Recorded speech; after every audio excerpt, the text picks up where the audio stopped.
You probably already know by the thumbnail and the title that I picked up a second drift chassis. I also mentioned this chassis in my last drift video, and I realized that I haven't really spoken about it since then. So today we're going to talk about my new chassis.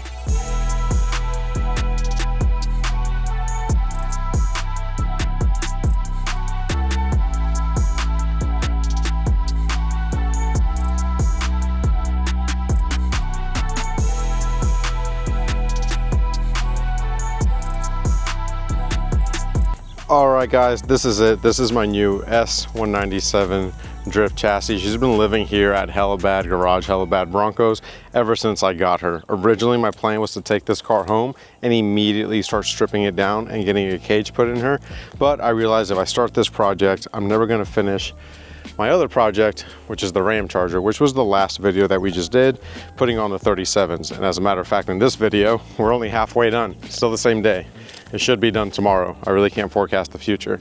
But anyways, the S197 drift chassis. The reason why I picked this car up is twofold.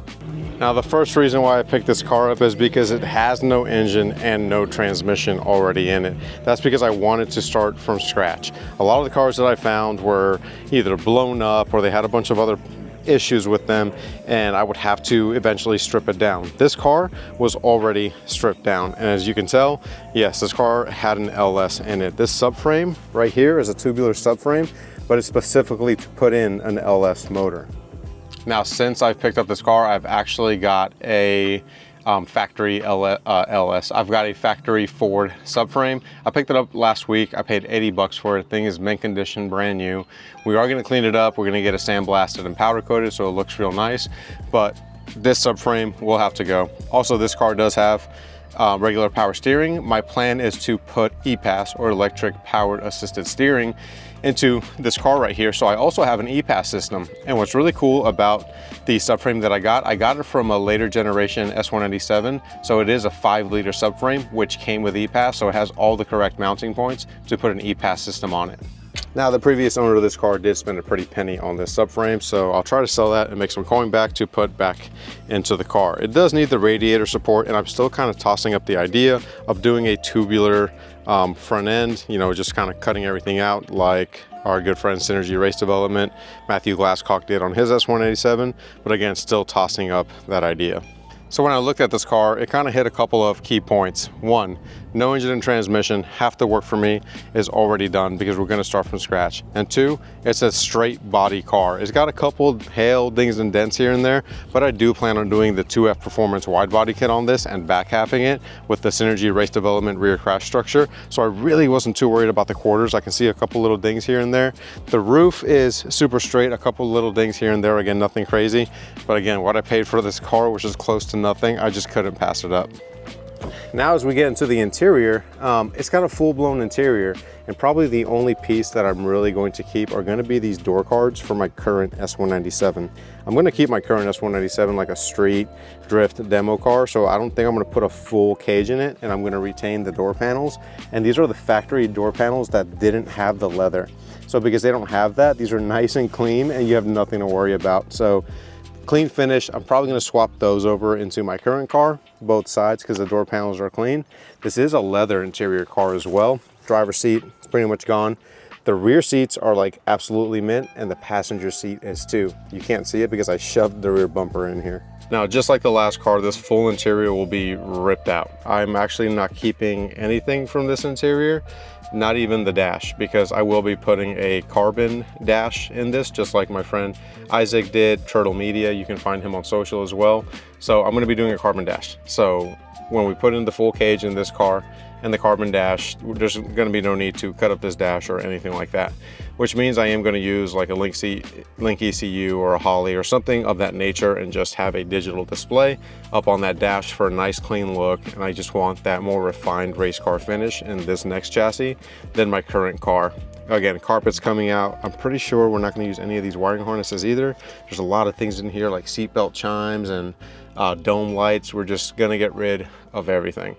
I just noticed also the windshield's cracked. I'm not sure if I remember that when I bought it, but either way, we'll probably get rid of that, do polycarbonate. Currently, my S197 that I'm driving now has the rear quarter polycarbonate windows. On this car, we're gonna do the rear glass, the front glass, and the side windows. Same thing with this car. We're not going to keep any of the glass in the doors. It's going to be that next level car, which I'm planning on making it my Pro-Am build. As we get into the rear of the car, rear tail lights, the other tail light is in the trunk, but for some reason the key they gave me, it does not open the trunk. So need to figure that out. Not too worried about it. Probably do a carbon trunk lid as well. Just trying to get rid of as much weight as possible on this car. None of this crash structure in the rear here matters either, because again, we'll be back halving the car, making it lighter, going for that full-blown drift car build. Again, that's really it for the interior. The centerpieces where the air vents go, I'm probably going to go ahead and cannibalize those and throw them into my current car as well. Other than that, the dash is completely cracked. It's no bueno, it's no good. And that pretty much wraps up the inside and the outside. Again, the car has all the right bones to build the next car. I've learned a lot from building the first one, and I really just want to improve on it, but I don't want to stop driving. So my solution to not stopping driving is just keeping the Party Pony what it is now and having a great time, going to grassroots events and just letting it rip. Car still has AC, it still has a sound system, AKA the Party Pony. And we're gonna keep that car. And again, this one is gonna be a bottom-up build. I wanna strip it down, I wanna sandblast it, roll cage, powder coat the interior, going for the full nines. Now this car has one secret part that I'm actually excited about. The previous owner put GT500 front brakes on it, and they are immaculate. That's probably, when you add up that LS subframe and those GT500 front calipers, add up more to than what I paid for this car. So if I really wanted to, I can part out those two things and I can make a pretty penny back. Same thing if I part out the interior and all this glass, I know I can make money back on this build just to put back into it. So even though the S197 has been living here at Jesse's shop, humbly waiting for the next steps, I have been collecting parts, slowly but surely. Once the time comes, this car will be transported probably towards the end of the year, and I'll start working on it and getting it stripped down. But for now, this is where it's going to live. Once it's ready, we are going to transport it to RMS, Resto Mod Shop down in Cibolo. You guys know Milo, I helped him on some SEMA builds, but he's going to help me with this car and get it all straightened up and do some of the big sandblasting, do the roll cage work, and get the interior powder coated and painted real nice. Probably the biggest reason that I wanted a car without an engine and transmission is because I have some plans. Now that engine transmission package I'm not giving away just yet because we are so far from that goal. I will say that it's already acquired, but there's still, I want to do more, put it that way. So I'm going to do more to it. Once we're ready to announce that, we'll probably be closer to when we're ready to start test fitting the engine and everything else that goes into it.